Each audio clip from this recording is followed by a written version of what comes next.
बिस्मिल्लाहिर्रहमानिर्रहीम। अस्सलाम वालेकुम। मेरा नाम अब्बास है और मैं आपको अपने चैनल हेल्थ सर्व फार्मेसी पे वेलकम करता हूँ। तो आज की वीडियो में हम बात करेंगे ज़र्टिक सिरप के ऊपर। पर इससे पहले कि मैं अपनी ये वीडियो जो है शुरू करूँ, अगर आपने मेरे चैनल को अभी तक सब्सक्राइब नहीं किया तो सब्सक्राइब के बटन पे क्लिक करके मेरे चैनल को सब्सक्राइब कर लें और इसके साथ ही एक बेल आइकॉन का बटन भी होगा, इसको प्रेस करके ऑल पे क्लिक कर दें। इससे ये होगा कि मैं जो भी न्यू वीडियो अपलोड करूँगा उसका नोटिफिकेशन जो है आपको फ़ौरन मिल जाया करेगा। तो चलें जी शुरू करते हैं। तो ज़र्टिक सिरप, सबसे पहले जी हम इसकी पैकिंग को देख लेते हैं। तो ये मेरे हाथ में जो है ज़र्टिक सिरप की पैकिंग जो है मौजूद है। ये ज़र्टिक सिरप जो है इस तरीके से इस पैकिंग में आता है। ये मैं करीब करके दिखा रहा हूँ। ये जो है ज़र्टिक सिरप इस तरीके से आता है। अब अगर मैं आपको खोल के दिखाऊं तो ये जी ज़र्टिक सिरप होता है। तो ये मैं करीब करके दिखा देता हूँ। ये जो है ज़र्टिक सिरप इस तरीके से आता है। अब ये बिल्कुल आम सा सिरप है, ये आपको जो है किसी भी फार्मेसी या मेडिकल स्टोर से जो है आसानी के साथ मिल जाएगा। तो ये जी इसकी पैकिंग हो गई। अब हम बात कर लेते हैं इसकी फॉर्म्स के ऊपर कि ज़र्टिक जो है कितनी किस्म की फॉर्म्स में जो है मार्केट में मौजूद है। तो ज़र्टिक जो है ये दो किस्म की फॉर्म में जो है मार्केट में मौजूद है। एक जो है इसकी टेबलेट फॉर्म होती है और दूसरी जो है आप फिर मेरे हाथ में देख रहे हैं सिरप फॉर्म, तो ये भी इसकी मार्केट में मौजूद है। अब जो भी आपको जो है डॉक्टर्स रिकमेंड करते हैं आपने उसके मुताबिक जो है ज़र्टिक को यूज़ करना है। अब इस वीडियो में जो है हम सिर्फ सिरप के ऊपर ही फोकस करेंगे। तो ये जी सारी इसकी फॉर्म्स हो गई। अब हम बात कर लेते हैं इसकी ड्रग के ऊपर या फिर इसके फार्मूले के ऊपर, जो भी आप जो है अपनी आसानी के लिए कहते हैं। तो ज़र्टिक सिरप का फार्मूला होता है सिट्रीज़ाइन 2HCl। मैं फिर से आपके लिए एक और बार दोहरा देता हूँ। सिट्रीज़ाइन 2HCl जो है इसका फार्मूला होता है। तो ये जी इसका फार्मूला हो गया। अब इसे कौन सी कंपनी बना रही है, तो इसे बना रही है जी GSK, यानी कि ग्लैक्सोस्मिथक्लाइन जो है इसकी कंपनी है जो कि ये मेडिसिन बना रही है और बहुत ही अच्छी कंपनी है, मल्टीनेशनल कंपनी कहलाती है ये और बहुत ही अच्छी मेडिसिन जो है ये बनाती है। तो ये जी इसकी कंपनी हो गई। अब हम बात कर लेते हैं इसके बेनिफिट्स के ऊपर। तो ज़र्टिक सिरप के बेनिफिट्स ये होते हैं कि इस सिरप को जो है एलर्जी के लिए जो है इस्तेमाल किया जाता है, यानी कि अगर आपको किसी भी किस्म की एलर्जी हो रही है तो उसमें जो है आप ये सिरप जो है अपने बच्चों को यूज़ करवा सकते हैं। अब इस पे ज़रा तफसील से बात कर लेते हैं। तो अगर आपके बच्चे के जिस्म पे जो है कोई रैशेज़ वगैरह हो रहे हैं या फिर फोड़ी फिंसियाँ वगैरह हो रहे हैं, तो उस हालत में जो है डॉक्टर्स आपको ये सिरप जो है रिकमेंड करते हैं। आप इस सिरप को यूज़ कर सकते हैं। उसके बाद अगर आपके बच्चे को जो है कोई मौसमी एलर्जी अगर हो रही है, जैसे कि नज़ला ज़ुकाम हो रहा है या नाक बह रही है या इस तरह का कोई और मसला जो है आपके बच्चे के साथ हो रहा है, तो उस हालत में भी डॉक्टर जो हैं आपको ये सिरप जो है रिकमेंड करते हैं। आप ये सिरप अपने बच्चे को यूज़ करवा सकते हैं। उसके बाद कई लोगों को जो है कुछ ख़ास किस्म के माहौल में जाके जो है एलर्जी शुरू हो जाती है, जैसे कि कई लोगों को जो है वो डस्ट एलर्जी हो जाती है या कई लोगों को जो है किसी और चीज़ से एलर्जी हो जाती है। तो अगर आपके बच्चे के साथ इस तरह का कोई मसला चल रहा है तो उस हालत में भी डॉक्टर जो है आपको ये सिरप जो है रिकमेंड करते हैं। आप इस सिरप को यूज़ कर सकते हैं। उसके बाद कई लोगों को जो है कुछ ख़ास किस्म के खानों से जो है एलर्जी शुरू हो जाती है, जैसे कि कई लोगों को अंडों से हो जाती है या कई लोगों को गोश्त से हो जाती है। तो अगर आपके बच्चे के साथ इस तरह का कोई मसला चल रहा है तो उस हालत में भी डॉक्टर जो हैं आपको ये सिरप जो है रिकमेंड करते हैं। आप ये सिरप अपने बच्चे को यूज़ करवा सकते हैं। उसके बाद कई लोगों को जो है कुछ ख़ास किस्म के पौधों से जो है एलर्जी शुरू हो जाती है। तो अगर आपके बच्चे के साथ इस तरह का कोई मसला चल रहा है तो उस हालत में भी डॉक्टर जो हैं आपको ये सिरप जो है रिकमेंड करते हैं। आप इस सिरप को यूज़ कर सकते हैं। अब अगर आसान लफ्ज़ों में कहूँ तो अगर आपके बच्चे को किसी भी किस्म की एलर्जी हो रही है तो उस हालत में जो है डॉक्टर्स आपको ये सिरप जो है रिकमेंड करते हैं। आप इस सिरप को यूज़ कर सकते हैं। बस आपने जो भी करना है वो डॉक्टर के मशवरे से करना है।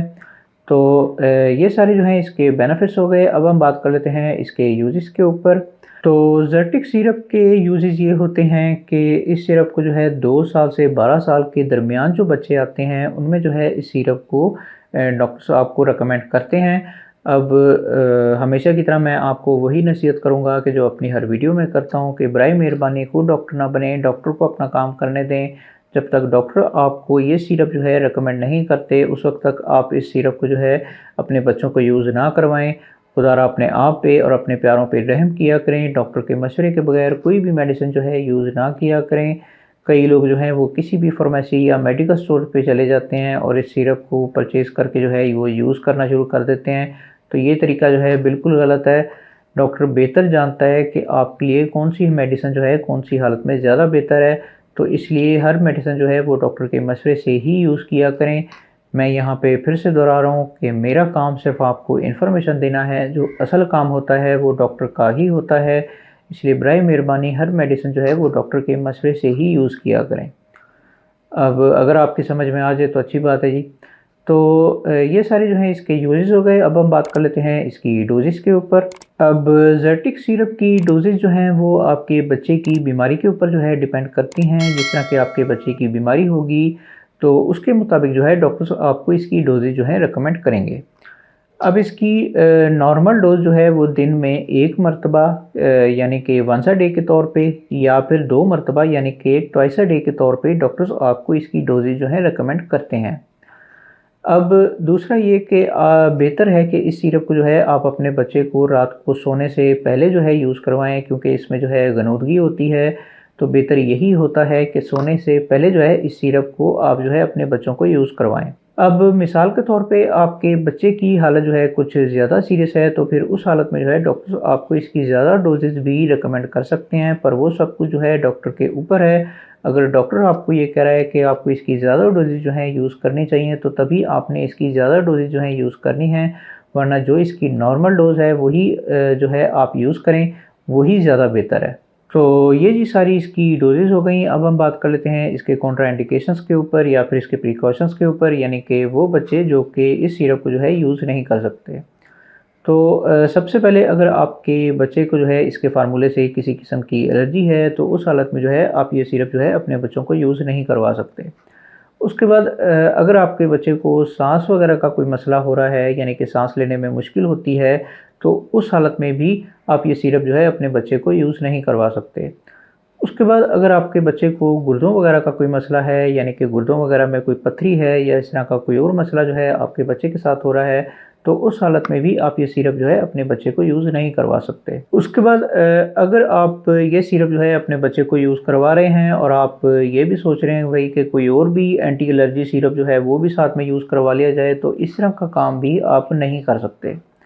अब ये थोड़े से जो हैं इसके प्रिकॉशंस हैं, ये आपने अपने दिमाग में रखने हैं जब भी आप जो है डॉक्टर के पास जाते हैं और आप देख रहे हैं कि डॉक्टर आपको ये सिरप जो है लिख के दे रहे हैं, तो आप अपने बच्चे की बैकग्राउंड के बारे में डॉक्टर को लाजमी तौर पे बताएं ताकि डॉक्टर आपको सही मेडिसिन जो है वो रेकमेंड करे। तो ये सारे जो हैं इसके कॉन्ट्राइंडिकेशंस हो गए। अब हम बात कर लेते हैं इसके साइड इफ़ेक्ट्स के ऊपर। तो ज़र्टिक सिरप के साइड इफ़ेक्ट्स जो हैं वो नॉर्मली देखने में नहीं आते। आप ये कह सकते हैं कि ये एक किस्म का जो है बेज़रर सा सिरप है, लेकिन इसका मतलब ये नहीं है कि इसके साइड इफ़ेक्ट्स जो हैं वो मौजूद नहीं हैं। इसके साइड इफ़ेक्ट्स जो हैं वो मौजूद हैं और कई बच्चों पे अपना असर भी दिखा देते हैं। तो इसलिए एहतियात करें। अब मैं इसके साइड इफ़ेक्ट्स जो हैं वो आपको बता देता हूँ। तो इसके साइड इफ़ेक्ट्स में सबसे पहले अगर आपके बच्चे को इसके फार्मूले से किसी किस्म की एलर्जी है, तो कुछ एलर्जी रिएक्शन जो हैं वो आपको देखने में आ सकते हैं। जैसे कि आपके बच्चे के जिस्म पे रैशेज़ वगैरह हो सकते हैं, यानी कि वो ठीक होने की बजाय और ज़्यादा बढ़ सकते हैं। तो ये चीज़ भी इसके साइड इफ़ेक्ट्स में जो है शामिल है। उसके बाद जो है आपके बच्चे को जो है वो सर दर्द जो है वो रह सकता है जब आप इस सिरप को यूज़ कर रहे होंगे, तो उस दौरान में जो है आपके बच्चे को सर दर्द जो है वो हो सकता है। तो ये चीज़ भी इसके साइड इफ़ेक्ट्स में जो है शामिल है। उसके बाद आपका बच्चा जो है वो हर वक़्त जो है वो थकान की हालत में जो है वो रह सकता है। तो ये चीज़ भी इसके साइड इफ़ेक्ट्स में जो है शामिल है। उसके बाद आपके बच्चे को जो है वो गनूदगी हो सकती है या फिर उसे जो है तेज़ चक्कर वगैरह भी आ सकते हैं। तो ये चीज़ भी इसके साइड इफ़ेक्ट्स में जो है शामिल है। उसके बाद जो है आपके बच्चे को जो है वो मैदे के मसले मसाइल जो हैं वो देखने में आ सकते हैं, जैसे कि पेट में दर्द होना या बदहज़मी होना या गैस होना। तो ये चीज़ भी इसके साइड इफ़ेक्ट्स में जो है शामिल है। उसके बाद जो है आपके बच्चे को नौज़िया हो सकता है, यानी कि उसे जो है उल्टियाँ वगैरह जो हैं वो लग सकती हैं। तो ये चीज़ भी इसके साइड इफ़ेक्ट्स में जो है शामिल है। उसके बाद जो है आपके बच्चे को जो है वो डायरिया हो सकता है, यानी कि उसे जो है लूज़ मोशंस वगैरह जो हैं वो लग सकते हैं, तो ये चीज़ भी इसके साइड इफ़ेक्ट्स में जो है शामिल है। उसके बाद आपके बच्चे का मुँह जो है वो खुश्क रह सकता है, यानी कि उसे जो है ज़रूरत से ज़्यादा जो है प्यास का एहसास हो सकता है, तो ये चीज़ भी इसके साइड इफ़ेक्ट्स में जो है शामिल है। उसके बाद जो है आपके बच्चे के जिस्म के किसी ख़ास हिस्से पे जो है वो स्वेलिंग वगैरह जो है वो हो सकती है, तो ये चीज़ भी इसके साइड इफ़ेक्ट्स में जो है शामिल है। उसके बाद आपके बच्चे को जो है वो साँस वगैरह के मसले मसाइल जो हैं वो देखने में आ सकते हैं, यानी कि उसे जो है साँस लेने में मुश्किल हो सकती है, तो ये चीज़ भी इसके साइड इफ़ेक्ट्स में जो है शामिल है। उसके बाद अगर आप ये सिरप जो है अपने बच्चे को लंबे टाइम के लिए यूज़ करवा रहे हैं, यानी कि महीना या 2 महीने तक आप मुसलसल जो है अपने बच्चे को यूज़ करवा रहे हैं, तो उस हालत में जो है फिर आपके बच्चे को गुर्दों के मसले मसाइल जो हैं वो देखने में आ सकते हैं। जैसे कि उसके गुर्दों में जो है वो पथरी वगैरह हो सकती है, या इस तरह का कोई और मसला जो है आपके बच्चे के साथ हो सकता है, तो ये चीज़ भी इसके साइड इफ़ेक्ट्स में जो है शामिल है। अभी मैंने जितने भी साइड इफ़ेक्ट्स आपको बताए हैं, अगर ये साइड इफ़ेक्ट्स जो हैं आपको अपने बच्चे पे नज़र आ रहे हैं, तो आप फ़ौरन जो है डॉक्टर से रब्ता करें और अपनी मेडिसिन जो है वो चेंज करवाएँ, ताकि आपके बच्चे का इलाज ठीक तरीके से हो पाए।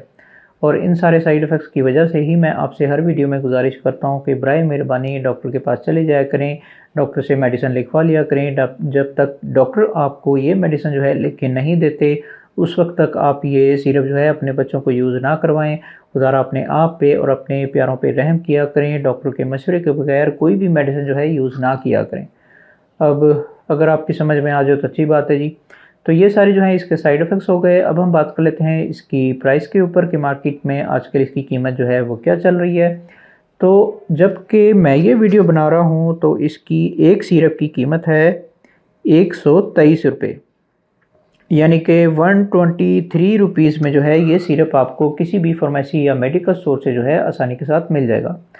तो ये जी इसकी कीमत हो गई, और मेरा ख़्याल है कि मैं सब कुछ बता चुका हूँ। तो ये जी आज की वीडियो थी। अगर वीडियो आपको पसंद आई हो तो फिर लाइक करें, शेयर करें, और बराए मेहरबानी मेरे चैनल को सब्सक्राइब करना ना भूलें। मन में किसी भी किस्म का कोई भी सवाल आ रहा हो तो कमेंट बॉक्स में ज़रूर पूछें, मैं ज़रूर आंसर बैक करूँगा। बाकी मिलते हैं फिर अगली वीडियो में, उस वक्त तक के लिए मुझे इजाज़त दें। अल्लाह हाफ़िज़।